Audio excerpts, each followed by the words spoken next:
Imagine, if you can,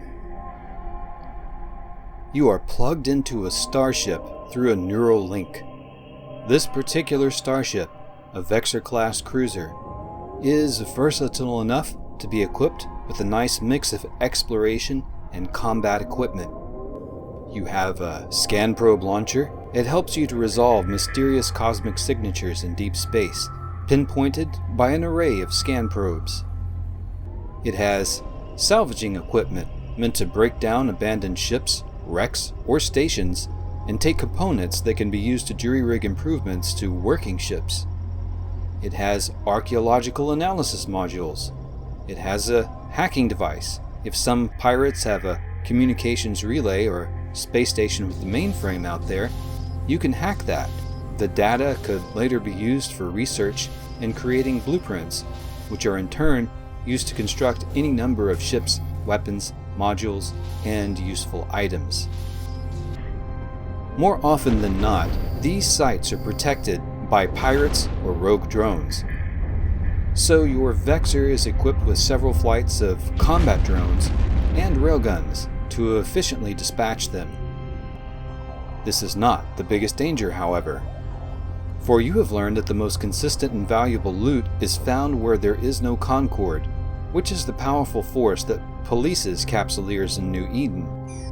The regions of space where Concord cannot protect you are known as low-sec and null-sec. This means other Capsuleers like yourself are free to hunt you down and take your loot, far more dangerous than any Blood Raider pirates or rogue drones. But after months of practice, study, and ship losses, you've become a master of this career. You're good at watching your directional scanners for incoming ships. You've learned to watch the local comms channels for newcomers into the system. And from experience, you've learned to recognize the signs of a pirate who may be hunting you. Although you are in a mere cruiser, you've learned certain tricks. You have learned to outfox the blockades that lay in wait for you at stargates. Most of your friends in the Exploration Comms channel, a tight community born out of the complexity of this career, are high-sec space explorers who prefer to operate under the protection of Concord. And true, they do quite well not having to worry about other Capsuleers hunting them down, but their jobs for you are quite boring and routine. What most of them do not know is that you have learned to find in these sites high-tech blueprints for armor rig packages. These Tech 2 armor rigs can greatly increase the durability of any ship that relies on armor for defense, but they aren't cheap. In this era of EVE, one Tech 2 Trimark armor pump for a battleship can run 500 mil ISK or more on the EVE market. This is equivalent to about 50 hours of non-stop mining revenue for the average miner. And the blueprint is able to produce 2 of these armor rigs. When you get back to high security space, you hand these blueprints and other items over to your trade and manufacturing alt character, who builds the armor rigs, puts them up for sale at a trade hub like Amar, and is soon 500 mil richer, maybe even $1 billion richer depending on the cost of manufacturing. Skill training completed. And there goes your skill queue. Your combat main is now able to fly an Ishtar, the heavy assault cruiser version of your old Vexor, which means you'll be able to run these sites even faster. This is a great and exciting living, evading pirates, finding valuable loot and treasures, going on adventures, while becoming wealthy. Until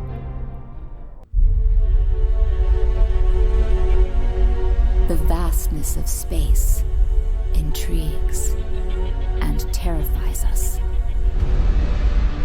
Seemingly unconquerable and unending, this is the trailer for a new EVE Online expansion that was patched into the game in 2013 called Odyssey. Odyssey showcased the exploration gameplay in EVE Online to lure new players into my own career in EVE. Normally, it would take a minimum of 2 months just to skill into the style of gameplay that I described. Never mind all the tricks and diligence it takes to avoid pirates, especially in a ship that was not meant for stealth or quick retreats. So I ventured out to see what changes the non-corporeal Norse elder gods of CCP had made to the exploration sites. First, I found that scanning with probes had been simplified. No longer did I have to manually position all of my probes. The dispersal patterns were achieved automatically. I also didn't have to worry about forgetting to recall my probes either. Many a new explorer had often moved to another system without recalling their probes, and in many cases, they were non-recoverable. They would have to go to a market and find more. Combat sites, these were not classified as salvage, archaeological, or data related, were mostly the same. You still had to fight through waves of NPC pirates to get the valuable loot, which may or may not drop for you in the end. But the relic and data sites, where I used to find my blueprints, were now unguarded by the NPC pirates. Well, that made things much quicker. I didn't have to spend 10 minutes removing the opposition. I could just go right in and hack the data or salvage the loot. How convenient. The Odyssey expansion also gave certain bonuses to exploration frigates and covert ops frigates, ships which were much faster, cheaper, and in some cases far more stealthy than my old Vexor or powerful Ishtar. This meant that my entire ship setup was now out of date. There was also a new minigame that you had to beat to hack these data sites. It made sense after all. For a short while, a frigate pilot may be vulnerable to attack while they focused on the hacking minigame. An attacker would have to be there in advance of the hack attempt, because a frigate is so nimble they can normally escape at the first sign of trouble. Hundreds of new and some older players were hacking these sites in their frigates. Many exploration vets complained about the competition. I did not. I was already relatively wealthy, without a backup career ready, mind you, which I will get back to in a moment.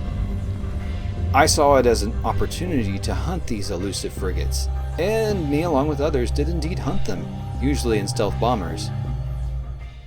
However, when I would return to a trade hub and offload my ill-gotten goods, I began to notice something rather alarming. The price for all these exploration items, from data to salvage material to rig blueprints, had dropped off a cliff.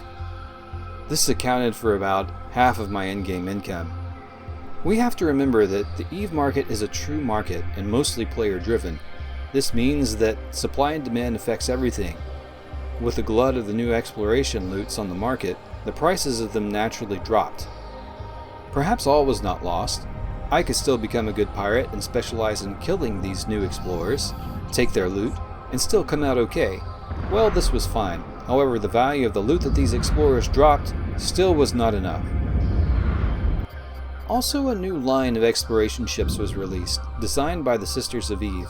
These nifty ships were the Astero frigate, the Stratios cruiser, and the Nestor battleship.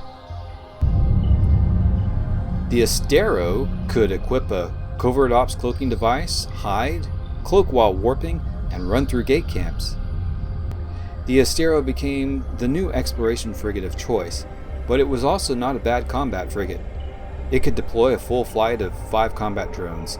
A halfway competent Astero pilot could make short work of a hunter and a stealth bomber. Also, exploration pilots in general got better. They eventually hardly bothered with low-sec, preferring the vast options of null-sec. It became increasingly difficult to find them in all those systems. So then, not only was my income stream killed, but the content of hunting these explorers was just no longer worth my time. These realizations were so crushing to me that I almost uninstalled the game. I had plans to create a corp based on my adventurous style of gameplay, where me and my friends would protect each other, farm an area of low-sec, specialize in ISK making from these sites, and pirate any wayward explorer that flew into our turf. This vision of a corp was no longer viable. I ended up creating a corp anyway, hoping that someday CCP would reverse these changes and allow us to live this. Well, they never did, and interstellar booty hunters had to adapt into something else. It was only the challenge and content of running a new corp that kept me playing. More on that in an upcoming video. To this day, I have not found a source of income in the game that compares. Not because there aren't other ways to make a lot of ISK and become quite wealthy, there certainly are. Most of those methods, to me, become mind-numbingly tedious and boring. They do not hold the possibilities of spontaneous adventure like my old career. However, I adapt, I search, I find ways. I also still have hope that CCP Games will introduce something to the game that will bring back something like what I did over 7 years ago. Perhaps that thing already exists, and I just haven't figured out what it is. This is a game where one could be oblivious to a certain style of gameplay for years before really getting into it. If you know of anything like my old exploration style, chances are I've already tried it, feel free to say in the comments. EVE Online is by no means perfect. It still is a game I love for its depth and complexity. Stay tuned for more EVE-related content videos. Until next time, space friends. Most of what them don't know. Retake. And a soon 500mm retake. There was an retake. For a short while, a frigate pilot may be vulnerable to retake. Because a frigate is so nimble, they can normally escape at the first time of retake.